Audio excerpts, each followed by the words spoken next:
I remember the sound before anything else. The soft click of the office door closing, the hum of the air conditioner, the faint buzz of fluorescent lights, and my boss sitting across from me, eyes fixed on a piece of paper he couldn't seem to look away from. He said it gently, almost like an apology. "I think it's best if we part ways." There was a pause. Long enough for my heart to drop, but not long enough to process what was happening. Then he slid the paper toward me. My termination letter. And beside it, a printed photo of me holding another woman's hand. That's when I realized I wasn't being fired because I couldn't do my job. I was being fired because of who I loved. Before that day, I thought I had everything under control. A steady job, a decent apartment, a routine that felt safe. I got up every morning at 7, brewed the same brand of coffee, took the same train to work. I wore clothes that didn't stand out, spoke just enough to be polite, smiled when I was supposed to. It wasn't glamorous, but it was stable. And stability, at that point in my life, felt like survival. At work, no one really knew me. They knew the version I let them see. The professional, neutral, non-controversial version. The one who never talked about her weekends or her personal life. My coming out journey was happening in slow motion. My friends knew. My sister knew. But at work, I was still a ghost version of myself. Visible but not real. It wasn't that anyone had said I couldn't be gay there. It was just the kind of place where people didn't. The jokes, the small talk, the assumptions, they all told me the same thing. It was safer to stay silent. So, I did. I thought blending in would protect me. I thought hiding was control. But looking back now, I realize silence doesn't protect you. It just delays the moment you'll have to start fighting for yourself. It started with a simple question in the break room. "What are you doing this weekend?" I froze. My coworkers were gathered around the coffee machine, laughing, chatting, and I smiled too brightly and said, "Oh, just seeing a friend." That friend was my girlfriend Emma. We'd been together almost a year. She was the one who reminded me that love wasn't something to be ashamed of, that it could be ordinary and sacred at the same time. We kept our worlds separate from my job. She understood, or at least she tried to. But every time I brushed her hand away in public, every time I avoided introducing her properly, a little piece of our relationship broke off. One Friday night, she convinced me to go to a small art show downtown. It was one of those warm, electric nights where everything feels possible. I remember the smell of rain on the pavement, the glow of streetlights, her laughter echoing through the crowd. We took a picture, nothing dramatic, just us, smiling. I posted it on social media without thinking too much. That was my first mistake. By Monday morning, the photo had somehow made its way around the office. People didn't say anything directly, but I could feel the shift. The careful politeness, the fake smiles, the sense that I had broken some invisible rule. Still, I told myself it would blow over, that it was just gossip, that people had better things to care about. Until Wednesday afternoon, my manager sent me an email. "Can you come by my office for a quick chat?" I walked in and there it was, the photo, printed, highlighted, underlined with implication. He said all the professional words: culture fit, brand reputation, client concerns. But every phrase was just a polite disguise for the truth. I was being fired for being gay. I wanted to scream, to demand an explanation, to make him say the word out loud. But instead I nodded.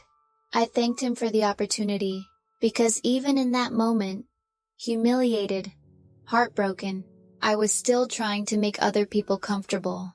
I walked out of that office carrying a box of my things, and a version of myself that no longer existed. When I got home that night, I couldn't stop replaying it. The conversation, the silence, the way his voice had lowered like he was doing me a favor. I sat on the floor surrounded by my work files, and I cried not just for the job, but for how small I'd let myself become.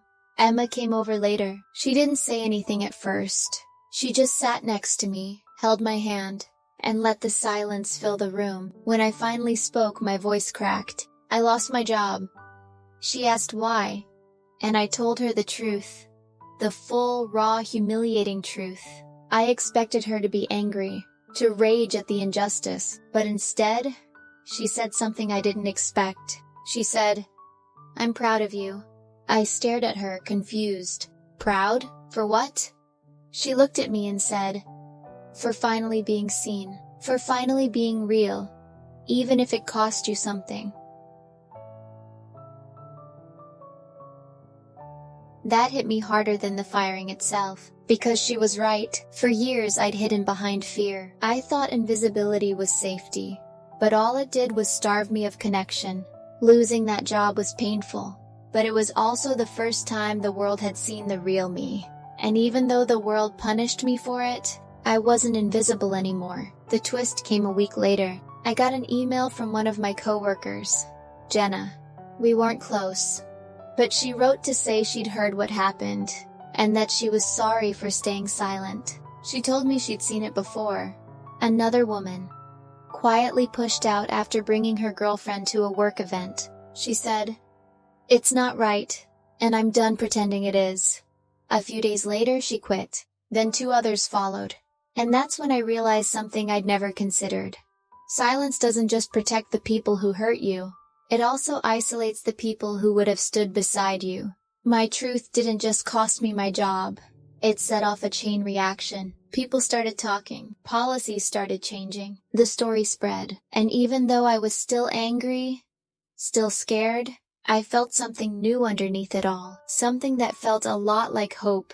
Before that day, I thought being successful meant fitting in, that professionalism required silence, that the best way to stay safe was to be invisible. But after that day, I understood something I should have known all along. No amount of pretending can protect you from prejudice. Before, I woke up every morning rehearsing who I needed to be. After, I woke up asking who I wanted to be. I won't lie to you, it wasn't easy. There were weeks where money was tight, where self-doubt crept in and whispered that maybe I'd made things harder for myself. But there were also moments of peace I'd never known before. Moments where I didn't have to censor myself mid-sentence. Where I didn't have to flinch when someone asked if I was dating anyone. I stopped calling Emma my friend. I stopped apologizing for taking up space. And I started saying we out loud. Not I, not me, but we. Because hiding who you love isn't humility. It's a slow kind of erasure. That's the thing about lesbian stories. They're not just about who we love.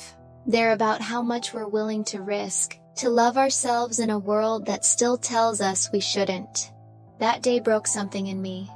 But it also built something better. A version of myself that doesn't ask permission to exist. That's the profound thing about being queer. You don't just come out once, you come out over and over again, to your family, to strangers, to yourself. And each time you get a little freer. It's been years since that day. I have a new job now. A workplace that celebrates authenticity instead of punishing it. A team that doesn't flinch when I mention my partner. That understands inclusion isn't a slogan. It's a practice. Sometimes I still think about that old office. The one where my photo sat on a desk like evidence of a crime. But I don't think of it with anger anymore. I think of it as the place where I stopped surviving and started living. If you're watching this and you're scared, if you're afraid that being honest will cost you something, I want you to know this. It might. You might lose things along the way. A job, a friend, a sense of belonging you thought was real. But what you gain is worth infinitely more. You gain yourself, your truth, your peace, your ability to breathe without shrinking. And when you start living like that, you realize something powerful. No one can fire you from your own authenticity. So if you're on your coming out journey, and it feels terrifying, if you've been told that you're too much, or not enough, or unprofessional, please remember this. Your existence isn't a liability. It's a light. The world needs your story. It needs your laughter, your resilience, your truth. Because every time one of us tells our story, We make it safer for the next person to tell theirs. I got fired for being gay, but what really happened that day is that I stopped letting other people define what I was worth. And now I stand here. Not broken, not bitter, but free. If my story resonated with you, if you've ever been punished for being yourself, or silenced for loving someone openly, I'd love to hear your story in the comments. Share it, because your voice matters more than you think. And if you want more real, human, and unapologetically queer stories like this, about love, resilience, and finding freedom and truth, subscribe, join this community, because the more we speak, the less power fear has. And together we'll keep proving that being who you are is never a reason to lose. It's the only way to truly win.